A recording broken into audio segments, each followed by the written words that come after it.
All right, guys, welcome back to the Building Legacy podcast. My name is Devin Muniz. I am the founder and CEO of Building Legacy. We are a portfolio of businesses, and we basically build businesses and people to help make their last names mean something.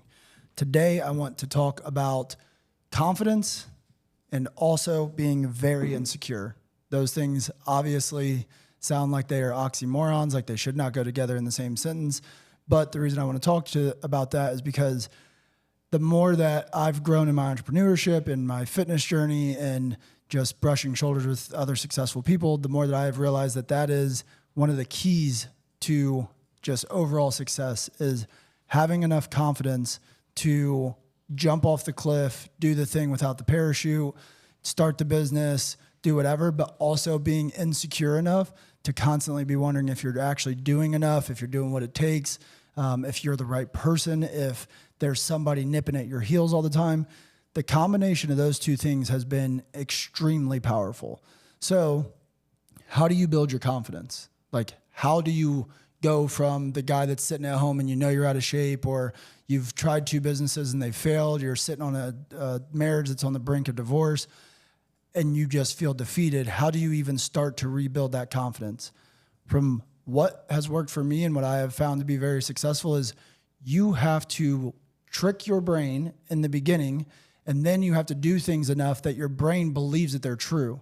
Because there's tons of examples of, people being able to tell lies so much that they just start to believe them, and your brain will do that with you and your capabilities. So, for example, if you just know, I'm not a morning person, or I don't like to work out, at the beginning, just fake it. Just literally get up in the morning, hate your life for the first 2 weeks, go to the gym, do almost nothing. Like, go there, curl 5 pounds, do it 10 times and walk out. But continue to do that. And then the next week, do it like 15 times. Your brain will start to see the proof of oh, okay, we actually do this. And then it will start to believe we're actually this person. And then on the other side of the confidence, you're going to have insecurities, and don't let that stop you from moving forward, because even when you start to get successful, I have a million insecurities. I still wonder if I'm the right person for the role that I'm in, if I'm the best person to be leading the ship, if I'm actually going to be able to finish 100 miles, all those things. And I know that even the most successful people still have that. Do they build their confidence to a point that the confidence overweighs any insecurities that they have? Absolutely. Kobe Bryant probably didn't step on a court and not think, I'm the best player on this court. But did he have a voice in the back of his head that constantly was if I'm not working my tail off, there's going to be some young kid that's going to show up and outwork me and beat me? For sure. Zero doubt about it. If you listen to Mark Cuban in business, he will tell you he is constantly worried that there's somebody out there trying to kick his ass. That's his words, not mine. But that's what he says constantly. They're trying to kick my ass. Obviously, in business, he's not talking about actually getting beat up or anything. He's saying there's somebody out there that is potentially willing to put in that extra effort, work a little harder than you, stay up a little later, get up a little earlier, and that builds some insecurities.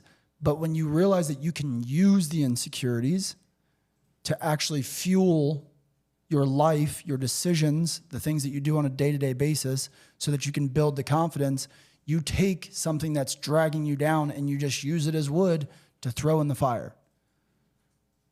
That in itself is the key to people like Jocko, his mentality of good. When you realize all this stuff that's holding me back, I came from divorced parents. I was molested as a kid. I grew up poor. I'm illiterate. I'm dyslexic. I have ADHD. Whatever it is, Jocko's mentality with it is good. Why?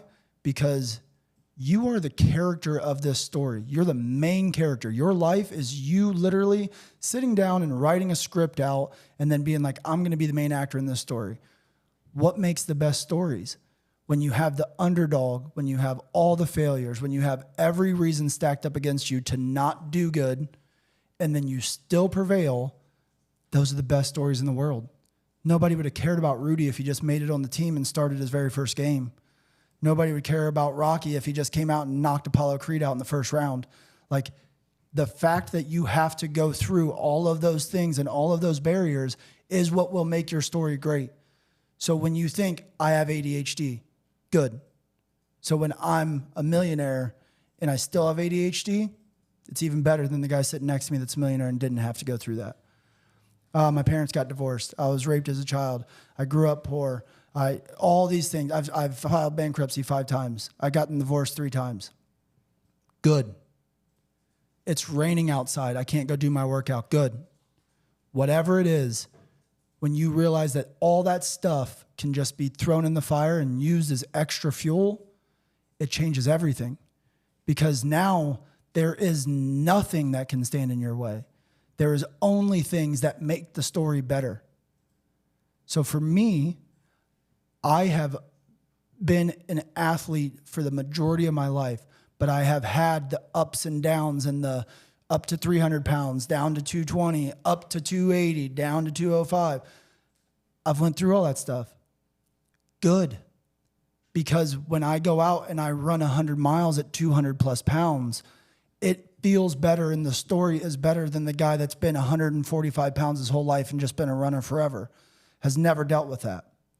The story is better.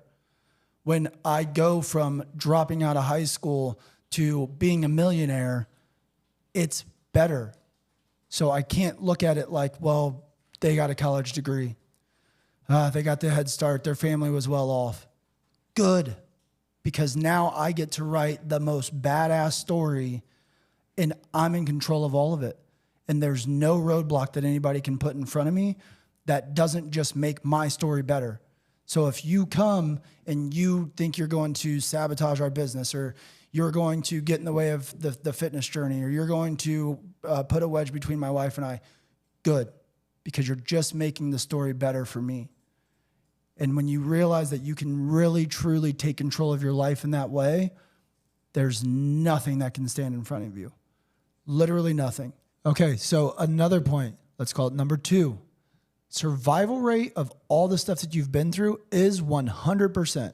So unless you are dead, everything that you have went through up until this point, you have survived. People forget that. You look at yourself as a victim and like, oh my God, all this stuff's happening to me, blah, blah, blah. You are surviving all of it. You're beating all of it on a daily basis. Your depression, your anxiety, your fears, your insecurities, all of the stuff. Every day that you wake up, you beat it again. So let that start to build your confidence as well. Your survival rate is 100%. Next thing, who are you comparing yourself to? We get wrapped up, and especially in today's world, to where we're looking at the Andrew Tates and the Joe Rogans and the Jockos and the Bedros and Andy Elliott's and Hormozis and all these people. If you're a woman, you're looking at all the same types of women that every other woman's comparing themselves to as well. Stop comparing yourself to people that you have no freaking idea how much work they've actually put in and how long it even took them to get there. Most of the people that you're comparing yourself to, you're 20 years old, 30 years old, 35 years old. You're comparing yourself to 50-year-olds, 60-year-olds, people that have been in business for 25 years, filed bankruptcy, started 10 different businesses. Stop comparing yourself to those people. Compare yourself to what you looked like 12 months ago. And then when that is powerful and you see, okay, I'm making progress, I'm doing better, that's all you need to worry about. You will get to the other places. If you continue down that path, you will be where you want to be. You will attack the idol that it is that you're following after or whatever. But you can't start off looking at those guys and just being like, I'm crap. Because your brain will believe you. Your brain needs to look at you 12 months ago and say, wow, we're killing it. And then it will know, oh, we're that person now. And you will move in a totally different direction. It's also completely easy to forget where you actually came from. So looking at yourself 12 months ago and saying like, man, I can't believe 12 months ago, I was dying to make $30K a month. or 30K a year, and now I'm actually doing it, it's easy to forget what your life actually looked like in those moments and all the prayers that you were saying, all the things that you were just like, man, if I just was busy all the time because I had all these clients and I had all this stuff. It's easy to forget that you prayed for the current situation that you're in. People seem to forget that when their plate is full, they are the ones that wanted to eat. Keep that stuff in mind when you have those stressful days, when you are, like we're doing 75 hard right now, when you are 32 days in and you're like, oh my God, this sucks. I can't believe I actually have to go run right now. It's 10 o'clock at night. You wanted this challenge. I wanted that challenge. I wanted something in front of me that was going to force me to get myself into the best mental and physical shape of my life. So don't forget where your mind was at when you were in those moments in the past. Another thing, if you have small goals, then keep small people around you. But if you have big goals, you need to keep bigger players around you. The whole, you're the sum of the closest 5 people to you. Don't be the smartest person in the room. Ask dumb questions. All of those things are saying similar things about if you want big boy stuff, successful people life, to be in great shape, do you really think that you're going to be in great shape when all 10 of the people that you hang out with on a consistent basis don't care at all about their fitness? Why would you? Because you're going to be going to restaurants eating like crap. You're going to be drinking. You're going to be hanging out, sitting on the couch instead of going out for runs. If you want to be successful in business, do you think that you're going to get there by hanging out with people that are struggling and living paycheck to paycheck? There's a reason why as people level up their lives, their environments change, because there are certain environments that you will outgrow. You can't keep a baby elephant in the same size cage as you keep a giant elephant, a full-grown, mature elephant. It's not going to work. You have to change your environment if you actually want to get to the places that you say that you want to get to. So keep the people around you that will hold you accountable and that will help push you to those places. A thing that I heard from Jordan Peterson that was extremely powerful to me, that helped build my confidence, was I struggled with the fact that I grew up in a rough school environment. I grew up in a very racist town. I was constantly fighting. To be honest, I just enjoyed fighting because I came to love it. And when I had to come to the realization of you can't solve all your problems with violence, it was very hard for me to be passive and try to be the monk and actually use my words and think through situations and stuff like that. It makes you feel like a punk. You're like, when you grow up thinking I can't ever let people punk me out, I have to force people to respect me or we're going to have an altercation. To go from that to saying, okay, hey, it's not going to get me to where I want, so you can sit over there and talk all you want, it's not going to faze me, is not easy. And I'm not saying that it is the right path to be completely passive and just let people talk however they want to you and get walked all over. But what Jordan Peterson said was, you should know how to be a monster and then learn how to control it. I have heard Mike Tyson talk about that same thing. I've heard the saying, it's better to be a warrior in a garden than a gardener in a war, because it's better to have that skill set and know how to use it and contain it and not have to use it than to need it and have no idea what to do. So as I was trying to build my confidence back up, that made me very insecure of thinking man, so now I'm just supposed to let people punk me out. Now if a guy, wants to run his mouth at the bar, I just do nothing about it. It wasn't easy. But then as I started to live that and I started to realize, it actually is more powerful when I just walk away, when I discuss it man to man with them instead of reacting in violence. It's more powerful. Then my brain got reprogrammed and I just became that person. Now it's extremely rare for me to even get to the point of real frustration and anger, let alone hitting somebody. It would take the number is exponential how much more it would take today to get me to punch somebody in the face than it took 10 years ago. So know how to be a monster and learn how to control it. If you aren't that monster, get the skills. Go box, jujitsu, learn how to wrestle, get stronger in the gym, do those things, but then learn how to control it. Be aggressive and intentional about your life. Life is not set up to walk through it. It is set up to run and chase after things, especially us as men. We are wired for the chase. We want to constantly be chasing something. If you go about life in a passive, whatever happens, happens way, life will happen to you and you will not have any control over it. You will wake up in 15, 20 years and be like, whoa, what just happened? You have got to learn how to slow yourself down, focus, and try to be intentional about your life. And then when you realize the direction, be aggressive as hell about it. Do not let anybody talk you off of it. Don't let anybody get you off the path that you're on. When your friends say, let's go out to the bar, tell them, I don't do that. I don't do that. When your friends say, hey, why don't you want to come to the cookout? Because I can't eat that stuff right now. I am training. I'm in the middle of this, that, and the other. Like, is that an aggressive way to live? And is it going to rub people the wrong way? Yeah. But if you're not ready for that, then don't set goals that require that type of life. I had to learn, okay, if I'm serious about what I say I want to do, I'm going to have to make decisions that a lot of people are not going to be happy with. I will lose friends. I will lose family members. I will lose people that I have known for decades. But at the end of the day, those people aren't going to be able to give me the life that I want, and I have to answer to me. I have a wife and kids that I am responsible for as a man, and I have to answer to them, and I have to answer to me, and I'm going to have to answer to God.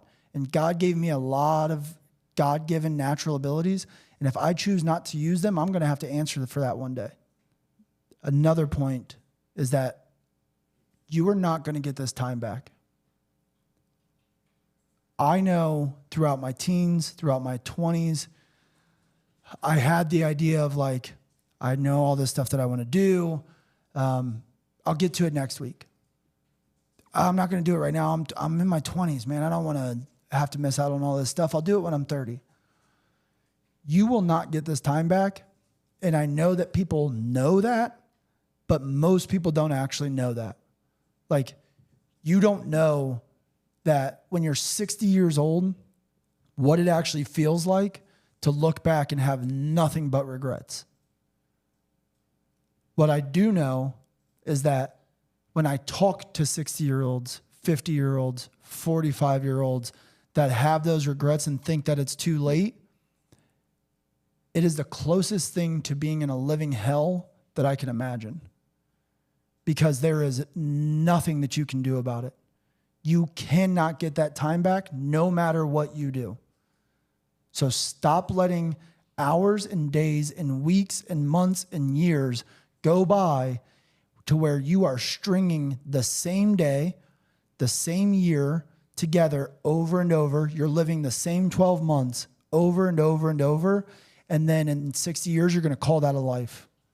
That is not a life. That is not a life. Chasing down what you actually want, putting your all into something, being intentional, doing things with purpose, affecting other people, living and being the person that you know that deep down you want to be, that is a life. That is what life should be. One of my last points is that I know one of the things that held me back for a really long time is I had an image of myself built up in my head of what I possibly could be, and I had the reality of what I currently was. And in my mind, even though I was very separated from those two things, I kept them somewhat close in my mind, meaning I treated it like, oh, I know I could be this and do that, and I'm not that far off of that. it's going to take a little bit of work, but I could get to that work anytime because I don't have that much to do. I'm still pretty close to that now. And I was scared to actually go gauge myself, meaning actually go run a 5K, actually go start a new business, actually go do all these things, because I was scared what the test results were going to come back as. When I had to look in the mirror and actually gauge myself in reality, I wasn't ready to see how far I actually had separated from my goals and my potential, because that is a very rude awakening for a lot of people. I know that when I was 300 pounds, I would look in the mirror and I would literally be able to tell myself, there's a lot of muscle under there. Like I got a big chest still. My belly's a little bit above my chest or out further than my chest, but it's not that bad. That was a lie.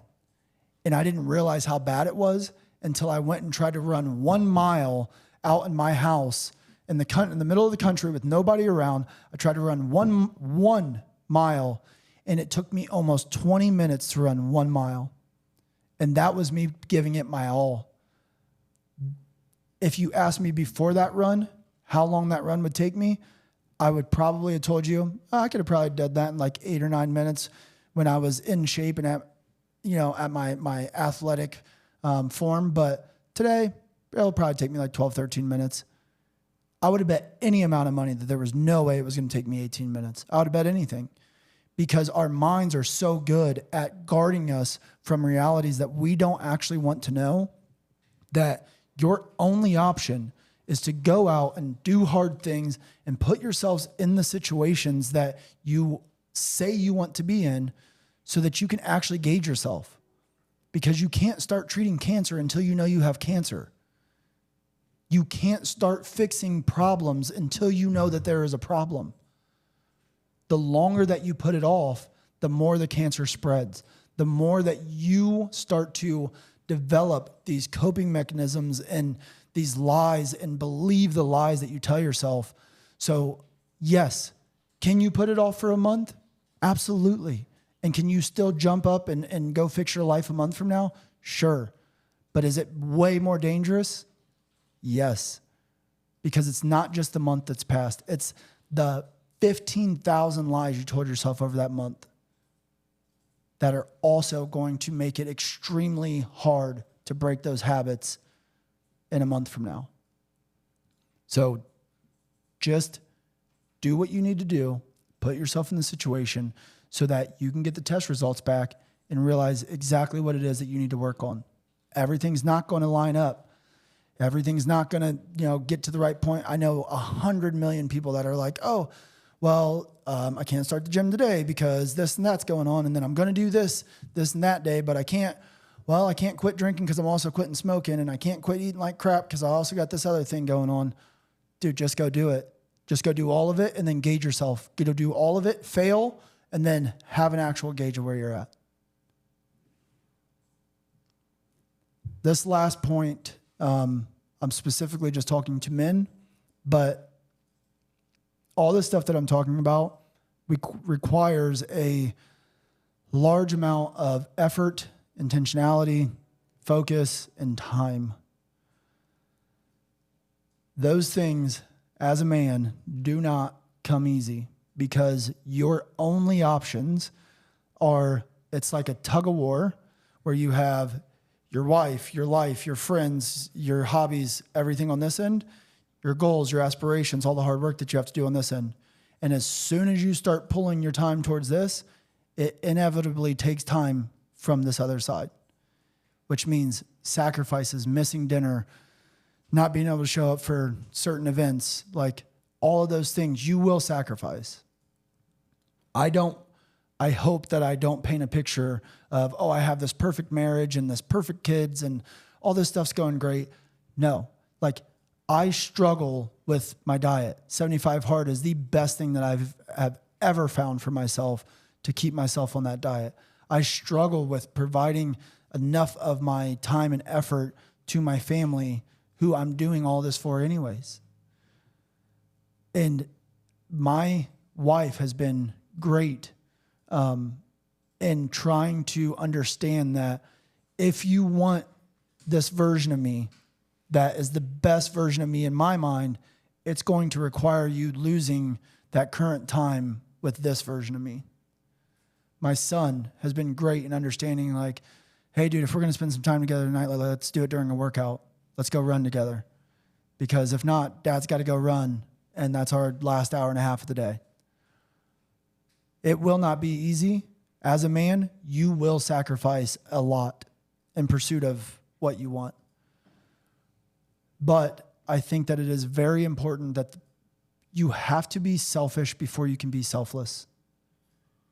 You have to pursue the best version of yourself before you can start pouring into other people, because you cannot pour from an empty cup. You can't. You have to put on your mask first before you help put on the mask of people around you when the plane's going down. If you have surrounded yourself with the right people, you will be able to have an honest conversation with those people and say, listen, I screwed up. I spent the last 5 years blowing off everything that I should have been doing. So now I'm sorry. You are going to have to pay some of the price for that, because I'm going to have to sacrifice the next 3 years of a lot of my time and effort and attention with you so that I can go fix all this stuff that I created. And I know that you didn't create it, so I apologize that you have to pay the price. But if I don't go do this, you will end up with a version of me that nobody wants. And if you can just buck up and have that conversation, and you have surrounded yourself with the right people, that's exactly what will happen. The people will give you the 3 years, the 3 months, the 6 months, the 10 years that it takes to right your wrongs, pursue the best version of yourself, and they will be there cheering you on, because they know they're sacrificing now to gain the best version of you in the long run. So all of that summed up is about figuring out how to build your confidence while fighting your insecurities to the point that your insecurities are on the same side of the table as your confidence is, because those insecurities are just fuel for you to know that everything that you want to do, you are capable of. So take all that for what it is, use it however you need to, and get out there and make your last name mean something.